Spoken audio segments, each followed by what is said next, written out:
Hello and welcome. Today in this video we are going to create a 3D model of exercise 4.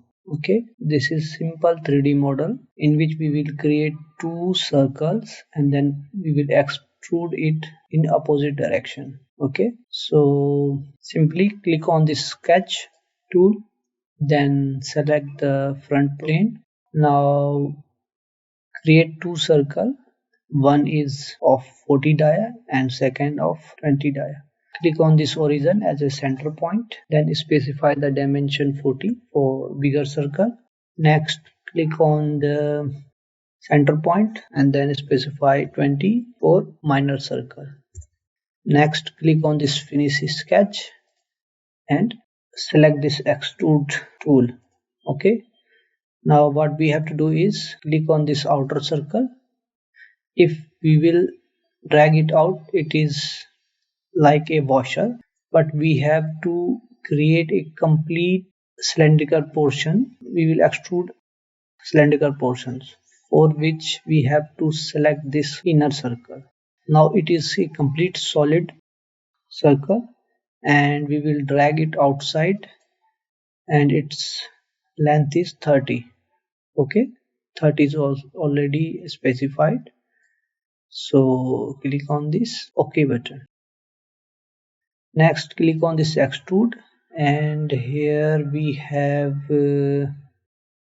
height body.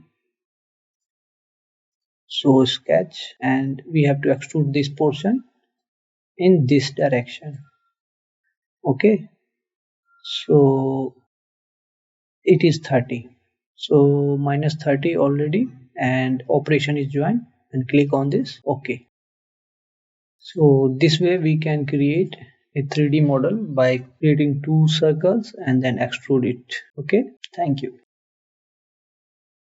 If you enjoyed this lesson and want to practice more Fusion 360 exercises, check out our Fusion 360 all-in-one workbook with 500 plus practice exercises. This is the Autodesk Fusion 360 all-in-one workbook, designed to help you master Fusion 360 through practice. Inside, you'll get 200 2D sketching exercises, 200 3D modeling exercises, and multi-part assembly projects to build real-world design skills. Plus, you'll also receive 200 native Fusion 360 3D exercises, .f3D files, and all assembly models in .stp format. To get your free sample PDF or purchase the complete Fusion 360 all-in-one workbook, check the link in the description below. You can buy it directly from Caden360.com website or on Amazon. Start practicing today and take your Fusion 360 skills to the next level.